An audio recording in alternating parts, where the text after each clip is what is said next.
حضرت معاویہ کی حکومت بڑی مضبوط تھی رضی اللہ عنہ، کہ انہوں نے جا بجا دیکھا معاملہ، اب اس سے بڑھ کے کچھ نہیں کر سکتے تھے، تو تھوڑی دیر کے لیے خاموشی اختیار کی۔ پھر 60 ہجری میں حضرت معاویہ کی وفات ہو گئی اور ان کا بیٹا یزید امیر المومنین بن گیا۔ اور یزید کے بارے میں بہت سے لوگ پہلے سے ہی کیا تھے، معاملہ اختلافی تھا کہ یہ وہ منصب کا اہل ہے یا نہیں ہے، اور موقع اچھی طرح مل گیا۔ یہی وہ وقت تھا جس میں ان بدبختوں نے، شیعوں نے کیا کیا، کوفے کے اندر حضرت حسین کو بلانا شروع کر دیا، جو کہ وہ مدینے میں تھے۔ کہا کہ آپ کے باپ کی خلافت اصل میں آپ حقدار ہیں، اور جو آپ کے بھائی چھوڑ کے دیے یہ بہت بڑی غلطی تھی، اور آج اگر آپ ہمارے پاس آ جائیں گے تو ہم اپنے جان پہ کھیل کے آپ کی مدد کریں گے اور یزید کا تختہ الٹا دیں گے۔ حضرت حسن نے جس وقت وفات پائی، اس وقت گویا کہ وصیت کر کے گئے تھے حضرت حسین کو کہ دیکھو تم میرے چھوٹے بھائی ہو، جس طرح ان لوگوں نے مسلمانوں میں لڑانے کے لیے مجھے بیچ میں لایا، کوشش کی، نہیں ہوا تو زہر دیا، اور میں زہر سے مر رہا ہوں، مجھے معلوم ہو رہا ہے، اور یاد رکھو تمہارے ساتھ بھی یہی کھیل کھیلیں گے، تم ان کے ساتھ نہ ملنا۔ لیکن ان بدبختوں نے ایسا ماحول تیار کیا، خطوط پہ خطوط لکھے، ہر دن ایک ایک دن 50 خط آتے تھے، اور معافیوں تلافیوں کے کہ ہم نے کیا کیا، غلطی کر دی، معاف کر دیجئے، حضرت علی کو ہم صحیح طور پر سپورٹ نہ کر سکے، لیکن اگر آج آپ آ جائیں گے تو ہم کیا ہیں، اپنے جانوں پہ کھیل کے آپ کو سپورٹ کریں گے۔ تو ان خطوں کے وجہ سے، ان بلاؤں کی وجہ سے حضرت حسین آخر مان گئے، سفر اختیار کیا، مدینے سے نکلے، مکہ آئے، مکے میں اہل و عیال جتنے بھی لوگ تھے ان کو لیا، جو کہ کل 80 سے زیادہ لوگ تھے، بس بچے بھی تھے اس میں، عورتیں بھی تھی، سب تھے، لے کے نکل گئے کوفے کی طرف۔ راستے میں کربلا پڑتا تھا، جہاں یہ نکلے وہاں عبید اللہ ابن زیاد آیا۔ یہ بدبخت ترین شخص، ایسا ظالم تھا جو خلافت امیہ کی طرف سے گورنر بن کے آیا تھا، یزید کی طرف سے، اور ایسا بدبخت تھا کسی کو قتل کرنے پہ شکتا ہی نہیں تھا۔ جب اس نے دیکھا کہ بہت سے لوگ حضرت حسین کو بلانے والے ہیں تو کہا کہ سب اندر آؤ۔ اپنے مجمع میں بلایا، منبر پہ کھڑا، کہا بہت سے گردنوں پہ لٹکے ہوئے سروں کو میں دیکھ رہا ہوں جو بوجھ کی وجہ سے اتارنا پڑ رہا ہے۔ وہ فصیح و بلیغ زبان بیان کرتا تھا۔ تو بہت سے لوگوں کو میں دیکھ رہا ہوں جن کے جسم پہ ان کا سر بڑا بوجھ لگ رہا ہے، میں اتارنا ہے ان کا۔ سدھر جاؤ گے تو میں تمہیں بخشوں گا، اگر پھر تم نے کوئی لیٹر لکھا یا معلوم ہوا کہ کوئی ساز باز کی ہے حضرت حسین سے تو میں اس کے خاندان کو بھی اڑا دوں گا۔ تو بعض مسخرے تھے جنہوں نے کیا کیا کہ کنکریاں ماری، عبید اللہ ابن زیاد کو کیا ہے، کنکریاں ماری، جو گورنر بن کے آیا تھا۔ اس نے کہا کہ اچھا میرے سے بھی وہی کھلواڑ کرتے ہو جو اس سے پہلے گورنروں سے کرتے رہے۔ کہا کہ اپنے سپاہیوں کو حکم دیا کہ سب کے دروازے بند کرو، مسجد کے جتنے دروازے ہیں، جو اس وقت شاہی محل کی طرح بہت بڑی مسجد تھی، تو سب کے دروازے بند کروایا، اور کہا کہ آؤ ایک ایک آئے، قسم اللہ کی اٹھا کے کہے کہ میں نے کنکری نہیں ماری 3 مرتبہ، اگر ماری ہو تو مجھ پر اللہ کی لعنت ہے، تو جب یہ بولے گا تو میں باہر بھیجوں گا۔ بولنے میں ذرا سا ہچکچایا، گردن اڑا دو۔ ایسے ایک ایک کر کے بلاتا تھا۔ تھوڑے سے بھی جو حضرت حسین کی طرف رغبت رکھتے تھے اور یہ قسم کھانے میں ذرا سا بھی تردد کرتے تھے، کہتا تھا گردن اڑاؤ۔ ایسے کئیوں کے لاش کے انبار لگ گئے مسجد کے باہر، پہلا دن تھا اس کی گورنری کا۔ وہ تو ایسی دھاگ بیٹھی ان بدبختوں کے، جو کہ کیا ہمیشہ سے کیا تھے، بزدل تھے، یہودی تھے، جو بعد میں شیعہ بنے۔ تو انہوں نے پورا عبید اللہ ابن زیاد کی بات ماننے کا عہد کر لیا اور کہا کہ ہمارا سے کوئی تعلق حضرت حسین کا نہیں ہے۔ اور جب حضرت حسین کربلا میں پہنچے تو فوج بنا کے، انہی کی فوج بنا کے بھیجا کہ جاؤ لڑو، اگر تم سچے ہو تو جاؤ، جن کو تم نے بلایا خطوط دے کے، جاؤ انہی سے لڑ کے دکھاؤ۔ اب عبید اللہ ابن زیاد سے ایسے ڈرے ہوئے تھے بدبخت یہ جنہوں نے خطوط دے دے کے بلایا کہ آپ آؤ ہم سپورٹ کرتے، آپ آؤ ہم سپورٹ کرتے، آپ آؤ ہم سپورٹ کرتے، وہی پورے لشکر میں دشمن بن کے حضرت حسین کے سامنے کھڑے ہوئے تھے کربلا کے میدان میں۔ حضرت حسین نے کہا کہ فلاں، تو فلاں نہیں ہے، تو فلاں نہیں ہے، تو فلاں نہیں ہے، ٹھہر۔ اندر گئے خیمے میں، انبار تھا، خطوں کا انبار تھا جو ایک بالکل موٹے میں بھرا ہوا تھا، لا کے حضرت علی نے فوج کے سامنے انڈیل دیا۔ کہا کہ جو جو نام تو نے بتایا ہے، کیا ان ناموں کی سگنیچر نیچے نہیں ہے کہ بدبختو تم نے مجھے بلایا؟ کہا کہ ہم نے کوئی نہیں بلایا آپ کو، ہم تو کیا ہیں، زیاد کے وفادار ہیں، آپ یا تو اس کے ہاں چلیے یعنی تو جنگ کے لیے تیار ہو جائیے۔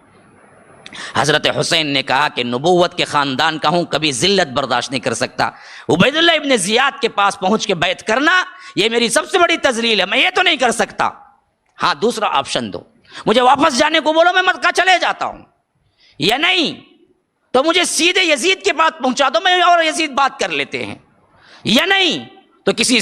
ساحل پہ پہنچا دو، کسی بارڈر پہ پہنچا دو اسلامی حکومت کا جہاں جنگ ہو رہی ہو، اور میں کافروں سے قتال کرتے ہوئے اللہ کے راستے میں شہید ہو جاتا ہوں۔ کہا کہ یہ تینوں ریکویسٹ ہم نہیں مانتے، ہم ایک ہی بات کہتے ہیں کہ آپ قیدی بن کے چلے عبید اللہ ابن زیاد کے پاس، یا نہیں تو ہم آپ سے جنگ کریں گے۔ حضرت حسین نے کہا کہ یہ برداشت نہیں کر سکتا میں کہ آج کا آنے والا وہ بھی ہے جو اموی خلافت کا کیا ہے، ظالم ایک گورنر ہے، اس کے آگے میں ہاتھ بن کے کھڑا ہونا یہ میری تذلیل ہے، میں نہیں آ سکتا۔ تو آخرکار یہی بدبختوں نے جنہوں نے بلایا حضرت حسین سے قتال کیا اور حضرت حسین کو مارا، اور یہاں تک ظلم دشمنی نکالی کہ اللہ کے رسول صلی اللہ علیہ وسلم کے نواسے کو الگ دھڑ الگ سر کیا، اور دھڑ کو جسم کو گھوڑوں کے سموں تلے رون دیا، اور خالی سر کو تھیلے میں ڈال کر ابن زیاد کے محل میں پہنچایا، اور کہا کہ جس کو تم مانگتے تھے آج ہم لا کے ثبوت واضح کر دیے کہ ہم تیرے وفادار ہیں، ہم حسین کے وفادار نہیں ہیں۔ بدبخت نے روایتوں میں آتا ہے کہ حضرت حسین کے لبوں پہ چھڑی ماری عبید اللہ ابن زیاد نے، کہ اس وقت ایک صحابی موجود تھے، کھڑے ہو گئے، کہا کہ بدبخت یہ وہ ہونٹ ہیں جن کو اللہ کے رسول پیار کرتے تھے، تو اس پہ چھڑی مار رہا ہے۔ تو تب کہیں جا کے عبید اللہ ابن زیاد خاموش ہوا۔ یہ واقعہ بالکل صحیح ہے، ہوا تھا، ظلم ہوا تھا، لیکن اصل میں کرنے والے کوئی یزیدی نہیں تھے، مسئلہ سب انہی کا تھا، انہی بدبختوں نے مارا۔ اور جب یہ معاملہ ہو گیا، حضرت حسین شہید ہو گئے کربلا میں، یہ نیوز پھیلی، جو صحابہ جہاں بھی تھے دنگ رہ گئے، اتنا بڑا حادثہ ہو گیا، نواسہ رسول کو قتل کر دیا گیا، اور خاندان کو مٹا دیا گیا، بچوں کو بھی چھوڑا نہیں گیا۔ اور اس کے بعد ایک ایسا ولولہ اٹھا، ایک ایسا جذبہ اٹھا مسلمانوں میں، جو کہ یزید جو اس وقت تھا اس کے نام سے ایک طرح کی نفرت، کہ اس کے دور، حالانکہ یزید نے نہ حکم دیا تھا نہ یزید کے ایما پہ قتل ہوا تھا، یزید کو پتہ بھی نہیں تھا کیا ہوا تھا۔ یزید کو اس وقت پتہ چلا جب کہ خاندان کے بچے کچھ افراد سفر کرتے ہوئے جب شام پہنچے تو تب معلوم ہوا تھا حضرت حسین قتل ہو گئے۔ اور روایتوں میں آتا ہے کہ اس نے رویا تھا، پشیمانی کی تھی، کہا تھا کہ بدبخت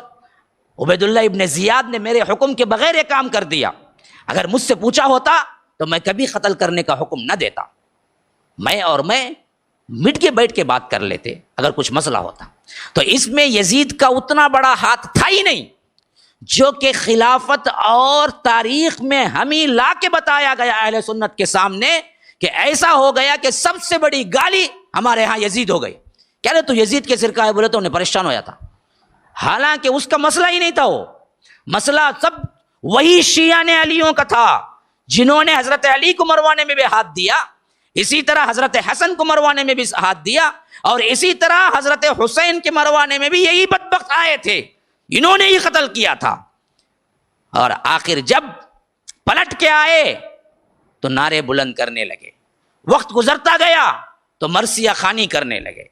وقت گزرتا گیا یا حسین کے نعرے بلند کرنے لگے، وقت گزرتا گیا تو ان کے الگ الگ رسومات ایجاد کر لیے. انہوں نے اہل سنت سے بالکل ہی الگ معاملہ اپنا لیا، اپنا عقیدہ الگ بنا لیا، اپنا قرآن الگ بنا لیا، اپنے حدیث کی کتابیں الگ بنا دیا، اپنی فقہ الگ بنا دی. ہر چیز انہوں نے کیا کیا؟ اسلام کا اختلاف ایک ایسا کیا کہ کوئی مذہب کتنے فرقے بنے لیکن قرآن ان کا ایک ہے، رسول ان کا ایک ہے، کتاب ان کی ایک ہے، فقہ ان کی ایک ہے. لیکن یہ شیعہ تھے جو برابر پلاننگ سے آئے تھے اور انہوں نے اسلام کا لبادہ اوڑھا اور آخر کار جو کرنا چاہتے تھے وہی کام جو عیسائیوں کے اندر جان پول نے کیا تھا. عیسائی تھا وہ بھی دراصل یہودیت سے عیسائی بنا اور حضرت عیسیٰ کا ماننے والے کی روب میں اللہ تین ہے کا عقیدہ پیش کرنے والا پہلا شخص جان پول تھا. اس کی وجہ سے آج پوری عیسائیت شرک و بدعت میں ہے.